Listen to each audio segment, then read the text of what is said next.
Growing up, our home felt like a military camp.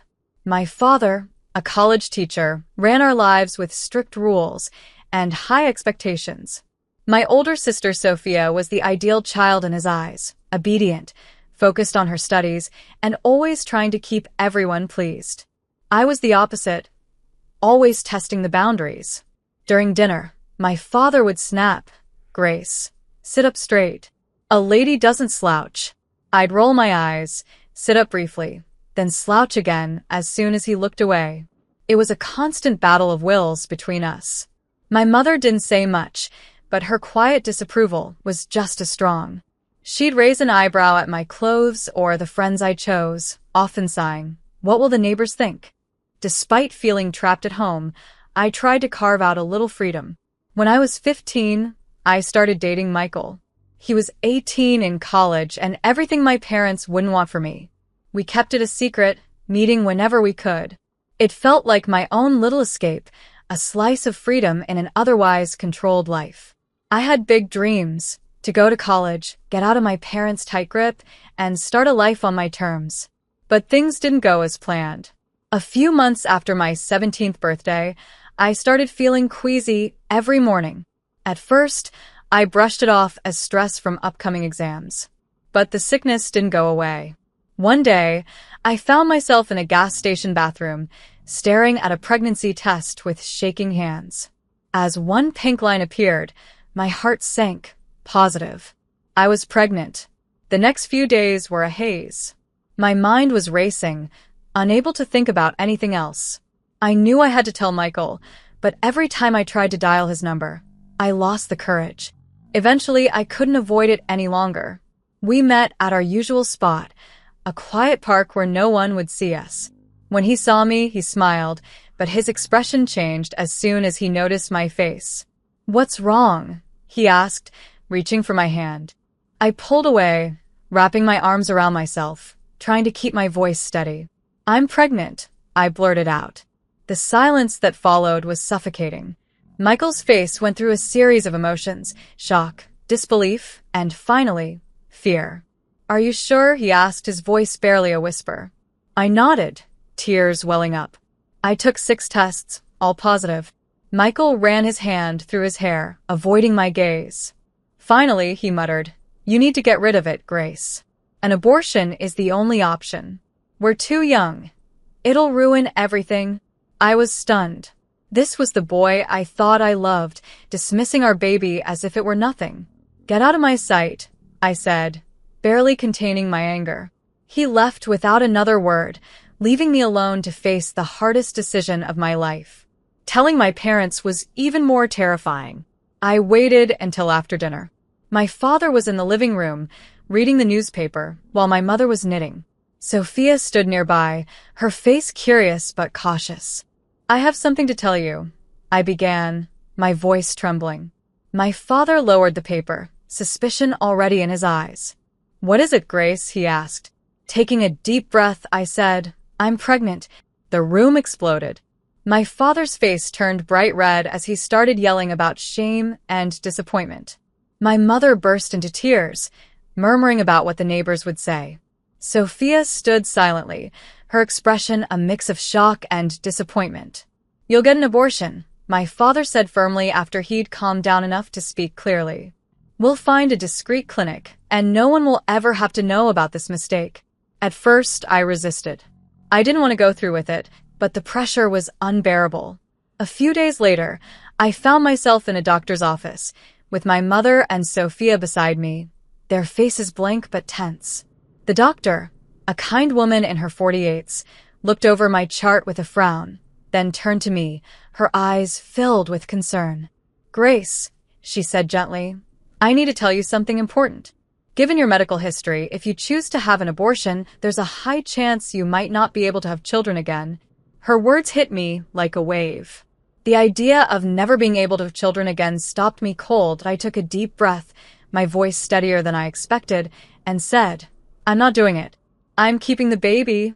My mother gasped in shock, and Sophia rolled her eyes, but I stood firm. The drive home was tense, filled with silence, so heavy it felt like a weight pressing on me. When we arrived, My father was waiting, looking eager for news. Well, he demanded, his eyes fixed on me. She wouldn't do it. My mother spat, her voice full of frustration. After everything we've done for her, my father's face contorted with anger as he took a deep breath and then spoke, his voice cold and final. Get out. Pack your things and leave this house. You're no daughter of mine.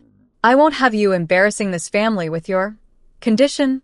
My mother nodded in agreement, her eyes hard and unyielding. You heard your father.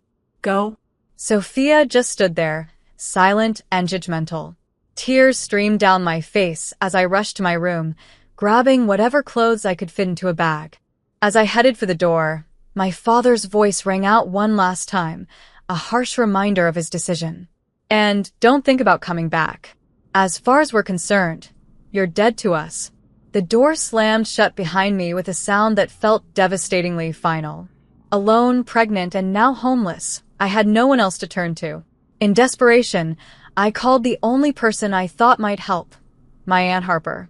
She and my Uncle Thomas had always been the family outsiders, living in another state and rarely in touch with my parents. Grace, what's wrong, sweeties? Aunt Harper's warm, familiar voice was comforting. Through my tears, I explained everything. When I finished, there was a long pause. Finally, she asked, "Where are you now?" "I'm outside her house," I said, my voice shaky. "They kicked me out." Another brief silence. Then she said firmly, "Stay right there. We're coming to get you." The drive to Aunt Harper and Uncle Thomas's house was long, giving me time to process everything that had happened. When we arrived, their small, cozy home felt like a safe haven. Aunt Harper fussed over me, making sure I had something to eat, while Uncle Thomas carried my bag to a spare room that would now be mine. "It's not much," he said, setting the bag down, "but it's yours for as long as you need it." Looking around the small, warm room, I felt a lump in my throat. "It's perfect," I whispered. The next few weeks were a whirlwind of doctor's appointments, talks about my future, and adjusting to my new life. One evening at dinner, Aunt Harper spoke up. "We've been thinking," she began, "and we want to help you continue your education." I looked up, surprised. "What do you mean?" Uncle Thomas leaned forward, his face kind. "We've saved some money over the years. Since we never had kids, we'd like to help you go to college." I was stunned. After everything that had happened, college seemed like an impossible dream. "I don't know what to say," I stammered. "Say yes," Aunt Harper smiled. "We believe in you, Grace. This baby doesn't have to mean the end of your dreams." With their encouragement, I enrolled in a local community college, choosing to major in business management. Balancing classes, doctor's appointments, and the challenges of pregnancy was tough, but I was determined. I also found a job as a waitress at a local restaurant. The owner, Evelyn, was a kind woman who understood my situation and gave me flexible hours. It wasn't much, but it allowed me to save for the baby and contribute to Aunt Harper and Uncle Thomas's household. The day my son was born was the most beautiful and terrifying experience of my life. After hours of labor, I held him in my arms, marveling at his tiny fingers and toes. Aunt Harper and Uncle Thomas stood nearby, beaming like proud grandparents. "What are you going to name him?" Aunt Harper asked softly. I looked down at my son, sleeping peacefully. "David," I said. "It means God is my judge, because no matter what anyone else thinks, I know I made the right choice." As I settled into motherhood, juggling a newborn, college classes, and work, my thoughts would occasionally drift to my parents and Sophia. Did they know about David? Did they regret what they had done? But I pushed those thoughts aside. I had a new family now, one that loved me unconditionally and accepted me for who I was. One day, during a rare break, I found myself feeling hopeful about the future, a future that I was building on my own terms. As I scrolled through social media, a post from Sophia suddenly caught my eye. My heart skipped a beat as I read it. Asterisk, excited to announce that Michael and I are engaged. Can't wait to start our life together. Asterisk, the photo showed Sophia, smiling, with her arm wrapped around Michael, the same Michael who had abandoned me and our child without a second thought. They looked so happy, as if nothing in the past had ever happened. A wave of emotions washed over me. Anger, hurt, betrayal. But then I looked over at David, peacefully playing in his crib, and a realization dawned on me. I didn't need their approval or their love. Everything I truly needed was right here, with David. The years passed quickly, filled with a whirlwind of diapers, textbooks, and late-night study sessions. My last semester of college was especially tough. I was taking extra classes to graduate on time, still working at the restaurant, and caring for a lively 5-year-old. Graduation day came with a flood of emotions. As I stood in line, waiting to receive my diploma, I scanned the crowd and saw Aunt Harper and Uncle Thomas, beaming with pride. David was perched on Uncle Thomas's shoulders, waving every time he spotted me. Later, at the graduation party Aunt Harper and Uncle Thomas had organized, I was pulled aside by Evelyn, my boss from the restaurant. "Grace," she began with a smile, "I have an offer for you. I'm looking for a new restaurant manager, and I think you'd be perfect for the job." I was stunned. "Me? But I've only been a waitress," I said, almost in disbelief. Evelyn waved her hand dismissively. "You've been so much more than that. I've watched how you handle difficult customers, how you organize the staff, and how you've balanced work, school, and being a mom. That's exactly the dedication and skill I need in a manager." It felt like a dream come true, a stable job with better pay and hours. This opportunity was exactly what David and I needed to build a new, better life. In the years that followed, life seemed to settle into a rhythm of positive change. I poured myself into my new role at the restaurant, learning everything I could about management and business.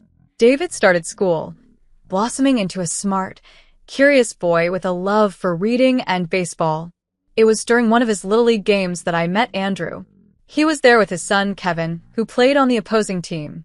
As we started chatting, I was drawn to his kind eyes and easy laugh. "Single dad?" I asked, noticing he was alone. He nodded, a touch of sadness in his smile. "Widow, actually.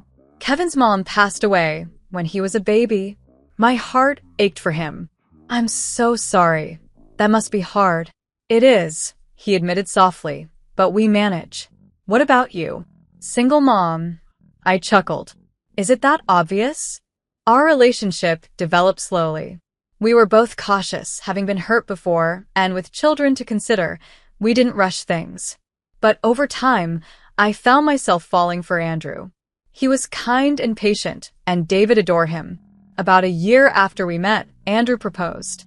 It wasn't anything dramatic, just a quiet moment in his backyard with our boys playing nearby. Our wedding was small and intimate, attended by only close friends and family. As I walked down the aisle with David proudly beside me as the ring bearer, I caught Aunt Harper's eye. She was crying, but her smile was radiant. Life with Andrew, David, and Kevin quickly found a steady, comforting rhythm. A couple of years after our wedding, we welcomed another addition to our family. Our daughter, Zoe, was born on a warm spring morning. As I held her in my arms with Andrew, David, and Kevin gathered around, I felt a sense of completeness I'd never known before. I loved all three of my children deeply, David and Zoe, my biological children, and Kevin, my stepson. Blood didn't matter. They were all my kids. One evening, Aunt Harper was over, helping with the kids, when a familiar voice suddenly caught our attention from the TV. We looked over to see my parents, larger than life on the screen, being interviewed on a local news channel. My father stood at a podium, waving to a cheering crowd. The ticker at the bottom of the screen read, Adam Johnson announces candidacy for mayor. My heart nearly stopped. It had been years since I'd seen my parents, even if just on a screen. My father looked older, his hair grayer, but his eyes held that same stern, determined look I remembered all too well. As he spoke about family values and moral integrity, Aunt Harper's face twisted with anger. "Hypocrites," she muttered, her voice shaking. I turned to her, shocked. "Aunt Harper?" She took a deep breath, her eyes still glued to the screen. "There's something you need to know, Grace. Something they've kept hidden for years." "What do you mean?" I asked, confused. Then she told me a story that shook me to my core. Many years ago, before Sophia and I were born, my parents had their first child, a boy born with severe physical disabilities. He was born without legs. Rather than supporting and caring for him, they left him at the hospital, too afraid of the shame he might bring. A whirlwind of emotions hit me: shock, disbelief, and a deep sadness for the brother I'd never known. "Why didn't you tell me sooner?" I whispered, my voice unsteady. Aunt Harper's eyes filled with tears. "I'm so sorry, Grace. I should have. But after what your parents did to you, I didn't want to add to your pain." That night, after the kids were in bed, I made a decision. I needed to find my brother. With Andrew's support, we hired a private investigator. Weeks passed, and finally, we received a lead. My brother was alive, and against all odds, he had thrived. He was a successful writer, married, with children of his own. He had been adopted by a loving family that had given him every opportunity to succeed. Meeting him for the first time was surreal. Though he looked different, I could see parts of myself in his face. His name was Robert, and he greeted me with a warm smile and open arms. "I always knew I had a biological family out there somewhere," he said gently. "I just never thought I'd find a sister." In the months that followed, Robert and I grew close. I introduced him to my family, and he welcomed us into his. His wife, Julia, a name that made us laugh at the coincidence, became a friend, and their 2 children were quickly part of our extended family. Years passed, bringing both joy and sorrow. David, my oldest, had just turned 18 and started college on a baseball scholarship. I couldn't have been prouder of the man he was becoming. Then, one quiet Tuesday afternoon, I was scrolling through news articles when a familiar face caught my eye. It was my father, looking older but still carrying that same air of self-importance. The headline read, "Mayor Adam Johnson discusses family values in an exclusive interview." Curiosity got the better of me, and I clicked on the video. For a few minutes, I watched as my father spoke about the importance of family and moral values.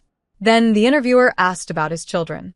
My father's face softened into what I knew as his public sympathy look. "I have one daughter, Sophia," he said. "She's the light of our lives." Tragically, we lost 2 of our children. The pain never goes away, but it's made our family stronger. I seethed with quiet rage for days. How dare they? How dare they erase both me and Robert, pretending to be tragic, sympathetic figures? Just as I was stewing in my anger, fate seemed to step in. Robert called me one evening. "Grace, guess what? I'm doing a book signing in our hometown next week. It would mean the world to me if you could come." "I wouldn't miss it for anything," I told him, a plan already forming in my mind. The following week, I found myself back in the city where I'd grown up. As I walked through the familiar streets, memories flooded back, some sweet, but many painful. I brushed them aside, focused on what I needed to do. The book signing was being held in the grand ballroom of the city's most prestigious hotel. When I walked in, I realized Robert hadn't been exaggerating. Half the town seemed to be there, including local celebrities, journalists, and prominent community members. And, unmistakably, my parents. Robert took the stage, speaking passionately about his life, his journey, and the book that had brought him here. When it was time for questions, I couldn't resist. I raised my hand, and when Robert called on me, I stood up, my heart pounding. "Robert," I began, my voice clear, "how does it feel to know that your biological family, who abandoned you at birth, is now sitting in this room, watching you succeed beyond their wildest dreams?" A hush fell over the room as people turned to look at my parents, their expressions ranging from shock to curiosity. My father's face turned pale, and my mother looked down, avoiding the stares. Robert didn't miss a beat. He smiled warmly at me and said, "I'm grateful for the family I have now, the one that accepted and loved me without conditions. And I'm grateful to have found my sister." He paused, looking directly at my parents, and added, "Some people in life lose their way, but others find family in the least expected places." The silence was deafening. My father stood abruptly and stormed out, with my mother following close behind, her face flushed with embarrassment. As they left, I felt a deep sense of peace, as if I'd finally closed a painful chapter. Robert, his family, and I spent the rest of the evening celebrating his success. That night, surrounded by the people who had become my true family, I felt something I hadn't felt in years: freedom.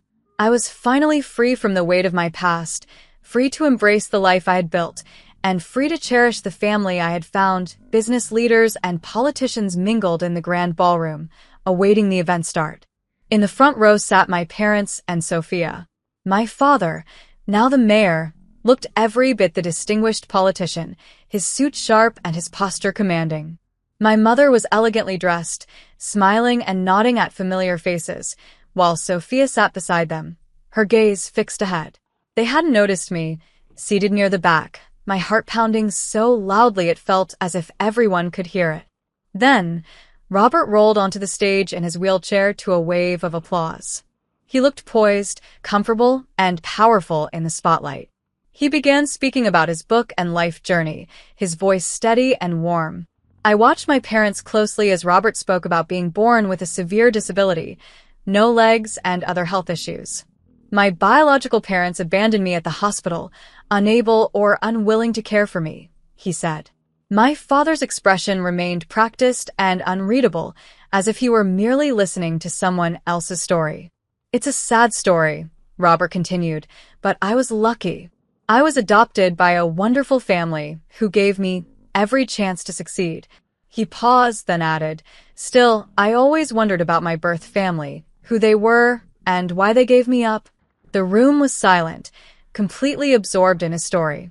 I felt my pulse race, knowing the moment that would change everything was approaching. Robert then smiled, a spark of humor and determination in his eyes. But that's not the end of my story. You see, I found my family. My sister Grace is here today. He turned, extending a hand towards me. Grace, would you join me on stage? A collective gasp spread through the audience as I stepped into the spotlight. Many faces in the crowd registered recognition. After all, I had grown up in this town.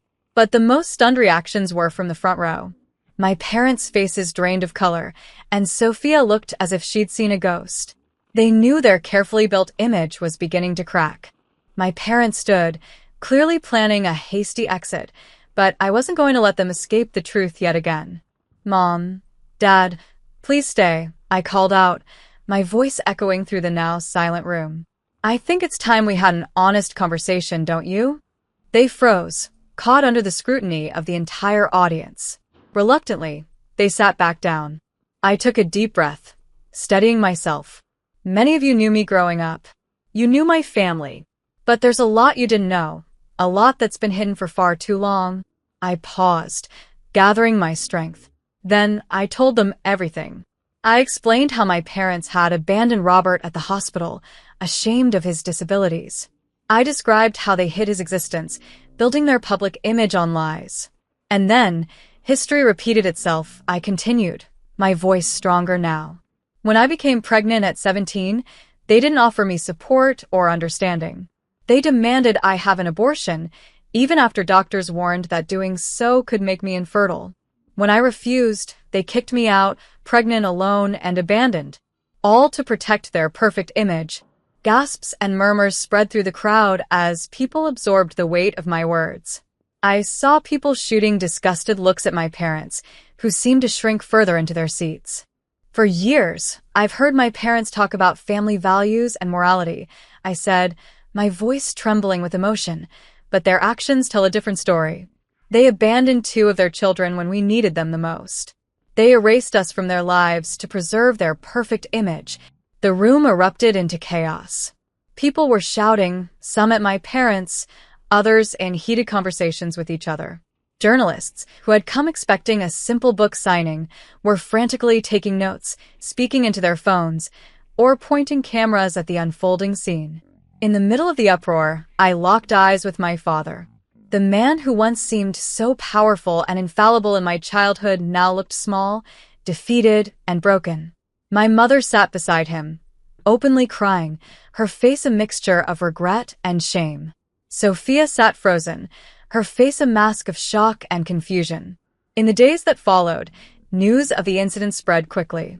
Robert's story, my revelations, and my parents' hypocrisy became a scandal that rippled through the community. My father's political career crumbled as people began questioning his integrity. The image they had crafted for so long was finally shattered. Meanwhile, my family, the one I had chosen and created with love, stood by my side. Robert and I grew even closer, grateful for the chance to make up for lost time. Aunt Harper and Uncle Thomas remained my steady support, and Andrew, David, Kevin, and little Zoe were my constant sources of joy. Despite everything, I finally felt free from the weight of my past, free to live openly and truthfully, and surrounded by a family that truly loved and accepted me. In the days that followed, the story exploded. It spread from local news to national headlines. My father, who had built a career on preaching integrity and family values, was exposed as a hypocrite. His political career crumbled almost overnight, and within a week, he resigned, citing personal reasons that fooled no one. The college where he taught distanced themselves quickly, and he was let go. Amidst all the chaos, one thing became painfully clear. My sister Sophia made her choice. She stood firmly by our parents, refusing to acknowledge the truth. During a brief, tense phone call, she hissed, "You've ruined everything. Don't contact me again. You're dead to me, just like you're dead to Mom and Dad." But life has a way of throwing surprises. A few days later, I received a call from a number I hadn't seen in over 20 years. It was Michael, now Sophia's husband and the father of my oldest son. "Grace," he said, his voice hesitant and almost unsure. "I've been thinking about us, about what happened. Sophia and we can't have children. And I thought, well, we have a son together. Maybe we could be a family." I couldn't help but laugh at the absurdity. "Michael, you made your choice 20 years ago. You left me when I was pregnant with your child. You married my sister. And now, just because you can't have kids with her, you think you can come back to me?" "No. That's not how it works." "But Grace, please," he tried again. "No, Michael. I have a wonderful husband and a beautiful family. I don't need you, and I certainly don't want you. Goodbye." I hung up, feeling an unexpected sense of closure I hadn't realized I needed. But the surprises didn't stop there. The next day, I got another call, this time from a number I didn't recognize. When I answered, a gentle, tentative voice spoke. "Grace? This is Mia, Michael's mother. We just found out about David. Is it true? Do we have a grandson?" The conversation that followed was emotional and eye-opening. Mia explained that Michael and my parents had told them I'd had an abortion and disappeared. For years, they believed their grandchild never existed. "We'd like to meet him," she said, her voice trembling. "If that's okay with you. Of course, we'd understand if you don't want us in your lives." I thought for a moment. Michael's parents weren't responsible for what Michael had done or for the lies my parents had told. They, too, had been deceived. "Okay," I replied finally. "I'll talk to David and see if he's open to meeting you." The meeting between David and his grandparents went surprisingly well. There were tears, hugs, and a lot of catching up. David, always kind-hearted, welcomed them with open arms, and they embraced him with a joy they'd been denied for so long. In the months that followed, life settled into a new, peaceful rhythm. Robert and his family became a regular part of our lives, filling our home with laughter, support, and love. Aunt Harper and Uncle Thomas doted on all their grandchildren, biological or not, always making sure each child knew they were cherished. David's newfound grandparents also became a welcome part of his life, bringing him a sense of family history and connection. As for my parents and Sophia, I only heard bits and pieces. They had moved away, trying to escape the scandal. Part of me felt a trace of sympathy for them, but I knew that telling the truth had been the right choice. For the first time, I felt free from their expectations and the weight of their lies. With my true family surrounding me and the painful past finally behind me, I could finally embrace a future filled with love, honesty, and the family I had built, one that was stronger and truer than any image my parents had tried to create.